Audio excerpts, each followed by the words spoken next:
चलिए arithmetic mean में आगे बढ़ते हैं। आज जो हम क्वेश्चन समझने वाले हैं वो है प्रॉब्लम्स ऑफ रेक्टिफिकेशन। रेक्टिफिकेशन मतलब आपने जो एवरेज निकाला है, जो अरिथमेटिक मीन निकाला है वो गलत है, बाय चांस या बाय मिस्टेक आपने जो ऑब्जर्वेशन लेने चाहिए उसके जगह कुछ और ऑब्जर्वेशन ले लिए हैं और आपको करेक्ट ऑब्जर्वेशन के साथ आपको रेक्टिफाई करके परफेक्ट को आपका अरिथमेटिक मीन क्या है वो निकालना है। क्वेश्चन देखेंगे इजीली समझ में आ जाएगा। क्वेश्चन है the average weight of group of 20 boys was calculated to be 89.4 pound. तो एवरेज 20 बॉयज का निकाला और वो एवरेज वेट है 89.4 पाउंड।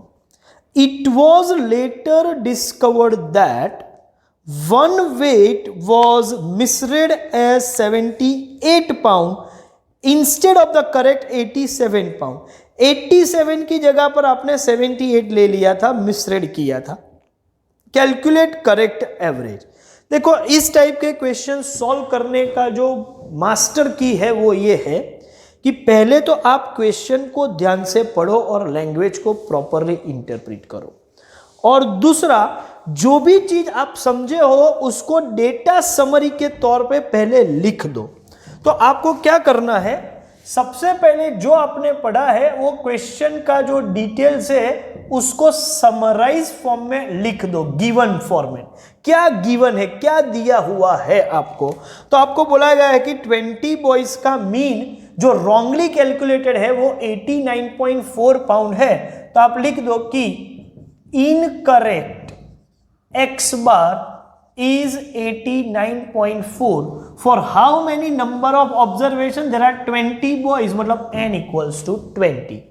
ये इनकरेक्ट x बार और n। अच्छा, कौन सा गलत ऑब्जर्वेशन है, रॉन्ग ऑब्जर्वेशन क्या है और करेक्ट ऑब्जर्वेशन क्या है वो भी लिख दो। तो बोला गया है कि it was misread as 78 instead of correct 87। तो रॉन्ग था 78 और करेक्ट है 87। तो पहले तो पूरा क्वेश्चन पढ़ के ऐसे डेटा समरी लिख दो हमेशा। हो सकता है यहां एक ही रॉन्ग है, कभी कभी दो रॉन्ग भी हो सकते हैं, उसका अगेंस्ट दो करेक्ट भी हो सकते हैं। तो incorrect x bar and wrong observation and correct observation, ये पूरा क्वेश्चन देख के आप पहले ये लिख दो। अब मुझे करेक्टेड एक्स बार निकालना है, तो पहले क्या करेंगे, तो सबसे पहले मैं क्या काम करूंगा, वर्किंग करूंगा, और यहां पर दो वर्किंग की जरूरत पड़ेगी। सबसे पहले मैं निकालूंगा इनकरेक्ट सिग्मा एक्स। आपको मालूम है कि एक्स बार का मतलब होता है सिग्मा एक्स अपॉन एन। तो इसका मतलब ये हुआ कि एन इंटू एक्स बार करे तो सिग्मा एक्स भी हो जाएगा, एन को मैं यहां मल्टीप्लाई कर रहा हूं। तो मेरे पास इनकरेक्ट एक्स बार है, उसको मैं एन से मल्टीप्लाई करूंगा तो इनकरेक्ट सिग्मा एक्स मिल जाएगा। ठीक है, तो incorrect sigma x is n into x bar. N कितना है 20 और एक्स बार कितना है 89.4। तो 20 इंटू 89.4 करेंगे तो ये फिगर आ रहा है 1788। ये तो हुआ इनकरेक्ट सिग्मा एक्स, लेकिन मेरा काम है करेक्शन करना। तो इनकरेक्ट सिग्मा एक्स ये होगा, उसको डिवाइड बाय 20 करने की वजह से ये इनकरेक्ट एक्स बार ये मिला हुआ है। लेकिन मुझे ये इनकरेक्ट पर से करेक्ट पे जाना है, तो मैं करेक्टेड सिग्मा एक्स कैसे निकालूं, क्योंकि मुझे corrected sigma x upon n करूंगा तो ही करेक्टेड एक्स बार मिलेगा। तो करेक्टेड सिग्मा एक्स के लिए ये प्रोसीजर है कि आप जो इनकरेक्ट सिग्मा एक्स है उसमें से रॉन्ग ऑब्जर्वेशन को रिमूव कर दो, मतलब निकाल दो।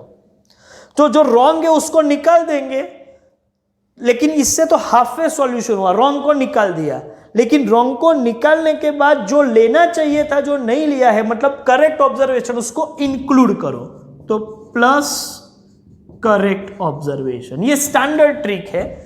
कोई भी रेक्टिफिकेशन आपको करना है तो जो रॉन्ग हुआ है उसको रिमूव कर दो, अनडन कर दो, और जो करेक्ट नहीं हुआ था, जो करना चाहिए था, उसको ऐड कर दो। तो corrected sigma x means incorrect sigma x minus wrong observation plus correct observation. चलिए कैलकुलेट कर लेते हैं। Incorrect sigma x we just obtain, it is 1788। Wrong observation minus करेंगे, रॉन्ग ऑब्जर्वेशन है 78, करेक्ट ऑब्जर्वेशन प्लस करेंगे और वो है 87। तो 1788 माइनस 78 प्लस 87, तो आपको जो फिगर मिलेगा वो है 1797। ये 1797 है आपका करेक्टेड सिग्मा एक्स। लेकिन मेरा टास्क करेक्टेड सिग्मा एक्स नहीं है, मेरा टास्क है करेक्टेड एक्स बार निकालना। तो एक बार ये भी आ गया तो आगे हम काम कर सकते हैं। तो रिक्वायरमेंट में लिखते हैं corrected x bar means corrected value of sigma x upon n. Corrected sigma x चाहिए, करेक्टेड एन चाहिए। N mean number of observation. देखो यहां एक चीज ध्यान में रखो कि सिग्मा एक्स को तो मैंने करेक्ट कर लिया, लेकिन एन को, एन मतलब नंबर ऑफ ऑब्जर्वेशन 20 है। आपने एक ऑब्जर्वेशन कम कर दिया तो 20 में से एक कम हो जाएगा तो 19 हो जाएगा। लेकिन जो आपने रॉन्ग निकाला है उसके अगेंस्ट करेक्ट रिप्लेस भी कर दिया है, तो 20 में से एक रिमूव हुआ लेकिन फिर एक ऐड भी हो गया, तो नंबर ऑफ ऑब्जर्वेशन जो 20 है वो डिस्टर्ब नहीं होता, फिगर वो वही रहता है। हाँ, आपने रिमूव किया है और ऐड नहीं किया है तो ये 20 का 19 हो जाता, लेकिन ऐसा तो हुआ नहीं है। जो भी एक ऑब्जर्वेशन रिमूव हुआ तो नंबर ऑफ ऑब्जर्वेशन 20 पर से 19 हो गए, और एक ऐड कर दिया तो फिर से वो 20 हो गए। तो n की वैल्यू यहां पर डिस्टर्ब नहीं होगी। हाँ, करेक्टेड सिग्मा एक्स क्या है, वो है अभी 1797।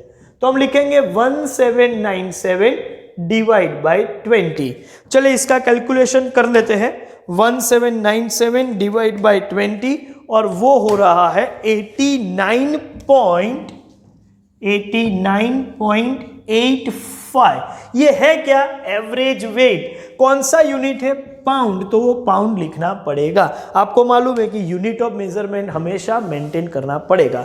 तो ओरिजिनल क्वेश्चन में वो पाउंड था, तो आंसर में भी हमें पाउंड लिखना पड़ेगा।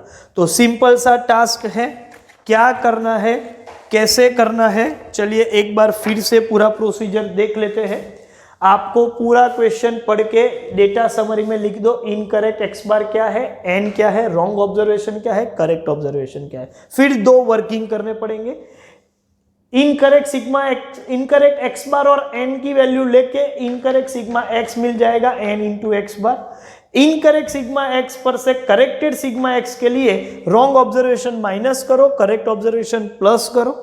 रॉन्ग माइनस और करेक्ट प्लस करने के बाद जो फिगर आएगा वो करेक्टेड सिग्मा एक्स है, और करेक्टेड सिग्मा एक्स का वैल्यू लेके डिवाइड बाय एन करेंगे तो करेक्टेड एक्स बार आएगा। यहां एन का वैल्यू क्यों चेंज नहीं हो रहा है, क्योंकि हम रॉन्ग माइनस करते उसके अगेंस्ट करेक्ट रिप्लेस भी कर देते हैं, तो एन चेंज नहीं होगा, नंबर ऑफ ऑब्जर्वेशन वही रहेंगे। तो मुझे लगता है कि ये अभी आपकी समझ में आ गया है। ठीक है, हम कुछ होमवर्क क्वेश्चन देते हैं इसके बेस पर, जो आप खुद प्रैक्टिस करोगे तो ज्यादा समझ में आएगा। देखते हैं क्या है homework. Based on this discussion you can complete up to question number 26 means 23 to 26 आपके लिए होमवर्क रहेगा। ठीक है, थैंक यू वेरी मच।